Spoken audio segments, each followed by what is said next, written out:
Hello everyone, knowledge hub में आप सभी का स्वागत है। इस वीडियो के अंदर हम आपके लिए लेके आए हैं मार्केटिंग रिसर्च, जिसमें कि हम आपका रिसर्च डिज़ाइन का जो चैप्टर है उसको डिस्कस कर रहे थे, जिसमें हमने आपका रिसर्च डिज़ाइन का एक टाइप हमने कंप्लीट किया था लास्ट वीडियो में, एक्सप्लोरेटरी रिसर्च। अब उसके बाद इसका सेकंड टाइप आता है डिस्क्रिप्टिव रिसर्च, वर्णनात्मक अनुसंधान। जैसे कि नाम से ही पता चल रहा है, वर्णात्मक मीन्स डिस्क्रिप्टिव, पूरा फुली क्या करना, एक्सप्लेन करना। क्या करना? फुली एक्सप्लेन करना। जो आपकी प्रॉब्लम है उससे रिलेटेड जो भी आपको इश्यूज आ रहे हैं या जो प्रॉब्लम है उसको फुली क्या करना, डिस्कस करना, उसका वर्णन करना।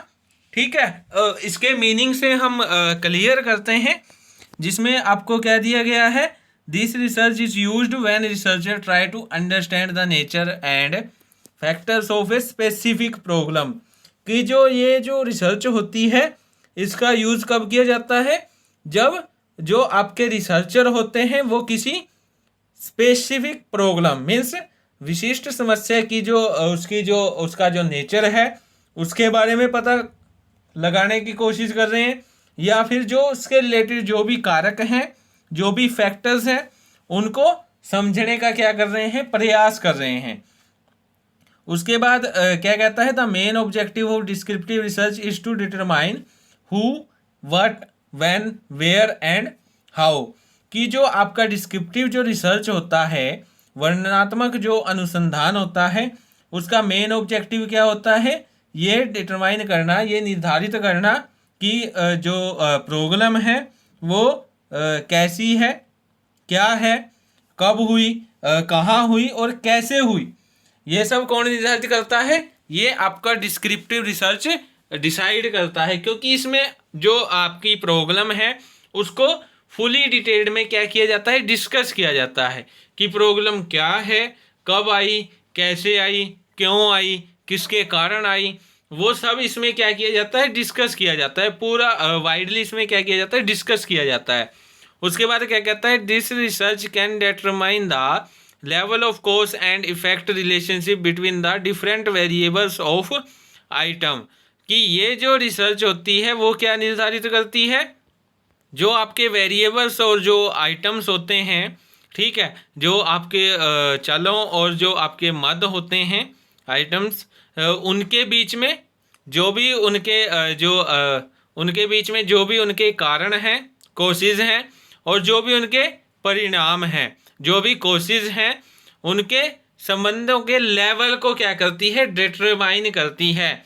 कि जो आपके वेरिएबल्स हैं और जो आइटम्स हैं उनके बीच में जो भी रीजन्स क्रिएट हो रहे हैं, और जो भी कोशिश हो रहे हैं, जो रीजन्स हो रहे हैं, जो कोशिश हो रहे हैं, उनके बीच में जो रिलेशन है उनका लेवल क्या है, ये डिटरमाइन कौन करता है? डिस्क्रिप्टिव रिसर्च आपकी क्या करती है, डिटरमाइन करती है।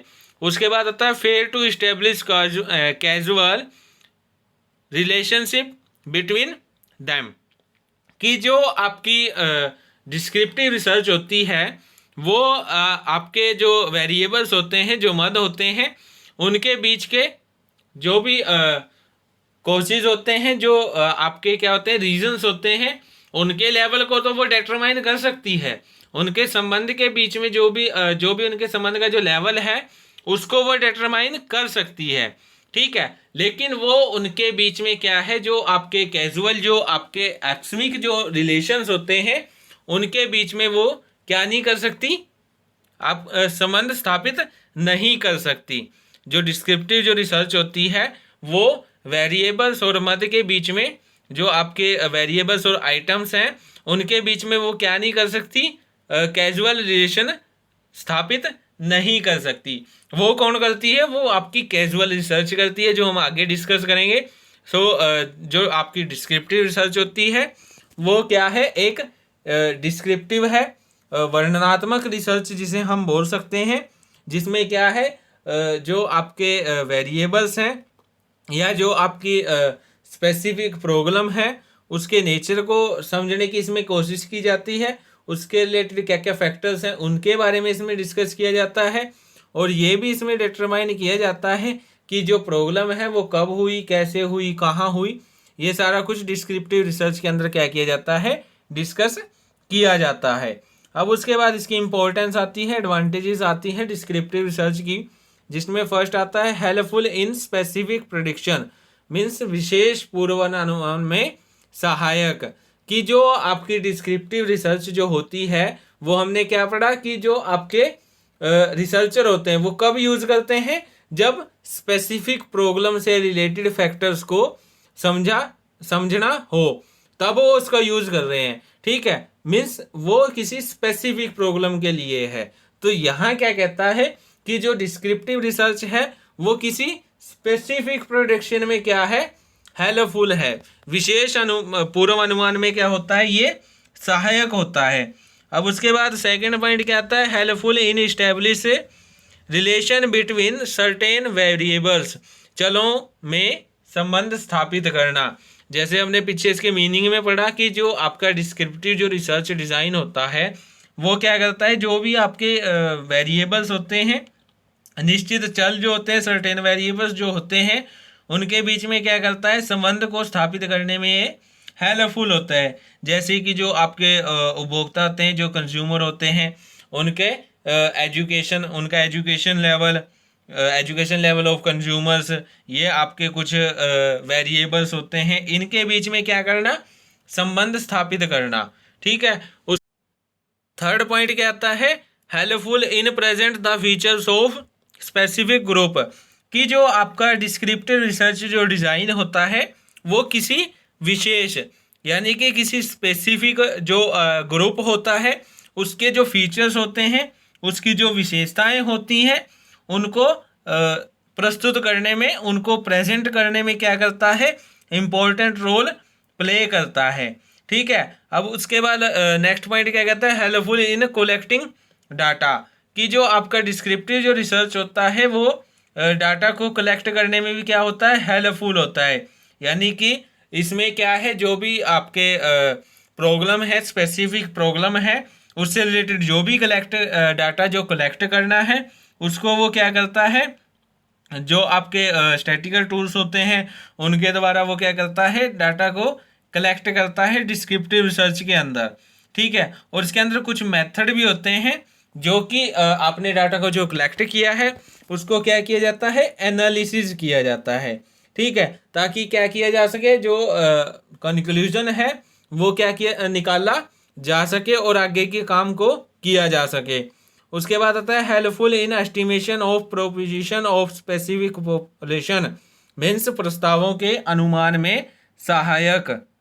अब ये पॉइंट क्या कहता है कि जब हमें क्या है, जो रिसर्चर है जब उसको ये देखना होता है कि जो आपका डाटा है, डाटा के अकॉर्डिंग समग्र में से जो भी उससे रिलेटेड जो समग्र है, जो भी रिलेटेड उससे समग्र है, उसमें क्या है, उसमें किसी विशेष जो पर्सन है, विशेष बिहेवियर के जो पर्सन है उनको अलग करना।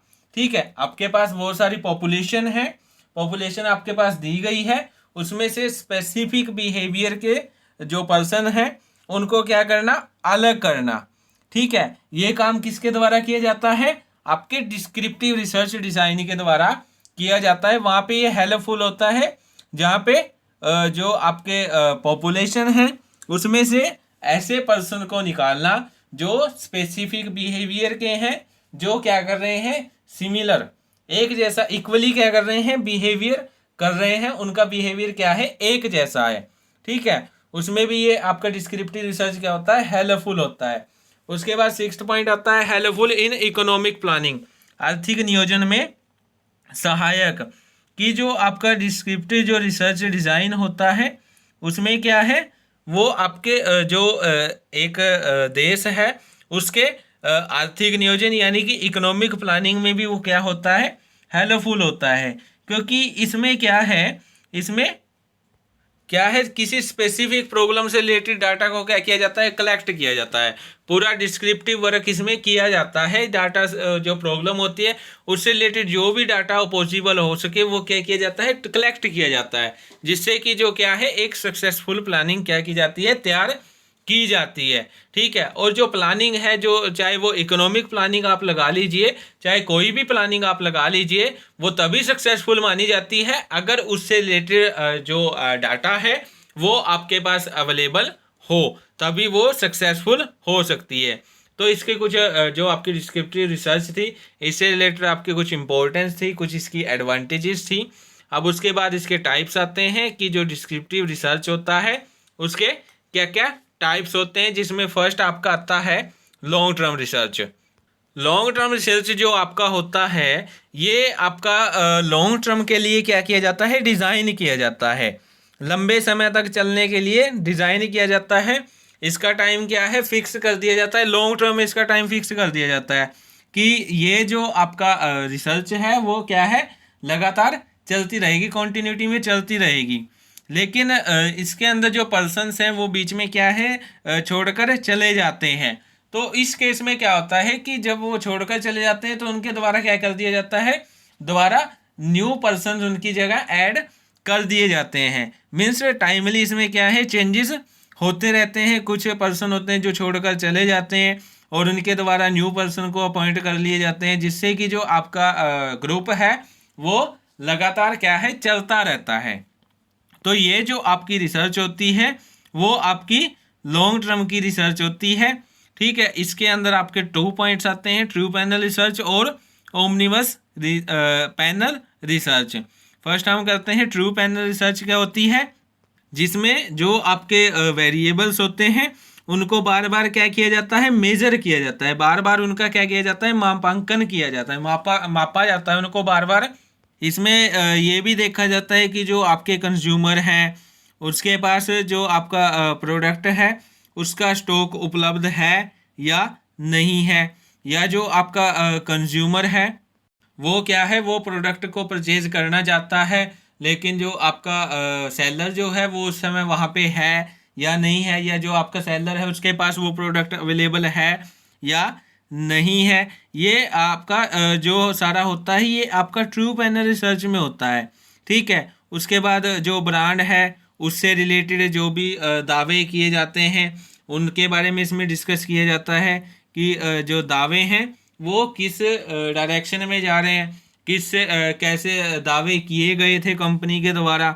ठीक है, ये कैसे दावे किए जा सकते हैं उसके बारे में रिसर्च करना, ये आपका क्या है, सारा ट्रू पैनल में आता है। और इसमें ये भी देखा जाता है कि जो आपका प्राइस जो प्रमोशन है उसका लॉन्ग टर्म में जो आपका प्रोडक्ट है उसकी कैटेगरी पर क्या उसका अफेक्ट पड़ता है, ये किस में देखा जाता है, सारा ट्रू पैनल में दिया जाता है। उसके बाद आता है ओमनीबस पैनल।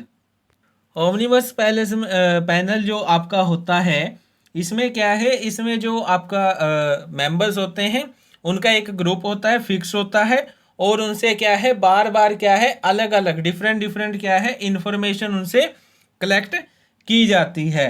जिसमें आपका जैसे कि दिया गया है कि सबसे पहले जो आपका ग्रुप होता है उसके जो मेंबर्स होते हैं उनके साथ विचार विमर्श किया जाता है, और जो आपका प्रोडक्ट होता है उससे रिलेटेड, जो आपका न्यू प्रोडक्ट है उससे रिलेटेड उनकी क्या सोच है, क्या वो सोचते हैं, उससे रिलेटेड क्या है, इन्फॉर्मेशन उनसे कलेक्ट की जाती है। ठीक है, उसके बाद जो आपके मेंबर्स होते हैं उनको क्या किया जाता है, उनको एडवर्टाइजिंग का इवैल्यूएशन करने के लिए कहा जाता है। ठीक है, और उसके बाद जो आपने काम ऊपर किए हैं उनके बाद क्या होता है कि जो आपके पर्सन होते हैं उनको सैंपल के तौर पर क्या कर लिया जाता है, चुन लिया जाता है, सेलेक्ट कर लिया जाता है। और लास्ट में जो आपने सैंपल जो चुने हैं पर्सन से, उसमें से जो भी रिसर्च फंक्शन जो है उसको सक्सेसफुल बनाने में जिसका भी सबसे ज़्यादा योगदान है उसको क्या है, उसको ऊंची और कौशल मान लिया जाता है। ठीक है, एक बार फिर से बता देता हूँ, इसमें क्या है, इसमें पहले जो आपके ग्रुप होता है, ग्रुप के जो मेंबर्स होते हैं उनके साथ विचार विमर्श किया जाता है, और जो न्यू प्रोडक्ट है उससे रिलेटेड इन्फॉर्मेशन उनसे कलेक्ट की जाती है। उसके बाद उनको एडवर्टाइजिंग जो की गई थी प्रोडक्ट की उसका इवैल्यूएशन करने के लिए कहा जाता है इवेल्युएशन करने के बाद जो पर्सन, जो इंटरेस्टेड जो पर्सन्स होते हैं, उनको सैंपल के तौर पर क्या कर लिया जाता है, उनको सिलेक्ट कर लिया जाता है। और जो सिलेक्टेड पर्सन्स होते हैं उनमें से भी उन व्यक्तियों को क्या किया जाता है, सिलेक्ट किया जाता है, जो कि आपके जो रिसर्च जो फंक्शन है उसको सक्सेसफुल बनाने के लिए क्या है, एफिशिएंट है, एबल है, उनको क्या किया लिया जाता है, सिलेक्ट किया जाता है। ये जो प्रोसेस आपकी होती है ये आपकी ओमनिबस पैनल होती है। अब उसके बाद आता है cross sectional, means cross sectional आपका रिसर्च क्या है, क्रॉस सेक्शनल आपका अनुसंधान क्या है। इससे आशय क्या है कि जो आपका जो आपके फैक्ट्स हैं उनको क्या करना, एक बार ही मेजर करना, और एक बार मेजर करने से ही जिस जो ग्रुप है उससे रिलेटेड जो भी भावनाएं हैं उनका एक बारी में ही क्या उनकी जो भावनाएं हैं उनको एक बारी में ही उनके बारे में पता लगाया जाता है। ठीक है, और यही कारण है कि जो आपका क्रॉस सेक्शनल जो रिसर्च है वो आज का जो टाइम है, प्रेजेंट टाइम में सबसे ज़्यादा यूज़ किया जा रहा है, और इसको कंटिन्यूसली इम्पोर्टेंस क्या है, दी जा रही है, क्योंकि ये आज के टाइम में इसे इम्पोर्टेंट माना गया है रिसर्च को। इससे रिलेटेड एक टाइप दिया गया है जिसे हम सैंपल सर्वे के नाम से जानते हैं। सैंपल सर्वे इसका एक टाइप होता है जो कि क्या करता है, एक बड़े आकार में, ठीक है, जिसका स्कोप क्या है, वाइड है, और वाइड स्कोप में क्या है, जो आपके ग्रुप होते हैं उनको क्या करता है, वो शामिल करता है। और वो समूह कौन से होते हैं, वो आपके निर्देशन समूह होते हैं जिसको इसमें क्या किया जाता है, शामिल किया जाता है। और क्रॉस सेक्शनल स्टडी के लिए इसमें क्या किया जाता है, पर्याप्त सूचनाएं, यानी कि इंफॉर्मेशन को इसमें क्या किया जाता है, प्राप्त किया जाता है, और ऐसे व्यक्तियों से प्राप्त किया जाता है, इसमें सिलेक्टेड पर्सन किए जाते हैं जिनसे जो इन्फॉर्मेशन है वो कलेक्ट की जाती है, और उन पर्सन्स को इसमें सिलेक्ट किया जाता है जो किसी स्पेसिफिक ग्रुप का क्या करते हैं, प्रतिनिधित्व करते हैं। ठीक है, उसको इसमें क्या किया जाता है, स्टडी किया जाता है। ये आपका क्या था, क्रॉस सेक्शनल आपका अनुसंधान था, रिसर्च था, जिसमें सैंपल सर्वे आता है। सैंपल सर्वे आपका क्रॉस सेक्शनल के अंडर ही आता है, और ये क्रॉस सेक्शनल को क्या करता है, हेल्प करता है रिसर्च करने में। तो आज की जो वीडियो है इसके अंदर हम इतना ही करेंगे, जिसमें हमने आपका डिस्क्रिप्टिव जो रिसर्च डिज़ाइन है उसके बारे में हमने डिस्कस किया, उसका मीनिंग हमने डिस्कस किया, उसके क्या क्या ऑब्जेक्टिव्स हैं, क्या क्या उसके फंक्शन हैं, क्या उसके एडवांटेजेस हैं, उसके बारे में हमने डिस्कस किया, और लास्ट में इसके क्या क्या टाइप्स हैं उसके बारे में डिस्कस किया। सो आज की वीडियो में इतना ही। Thank you. For more videos please like share and subscribe my YouTube channel.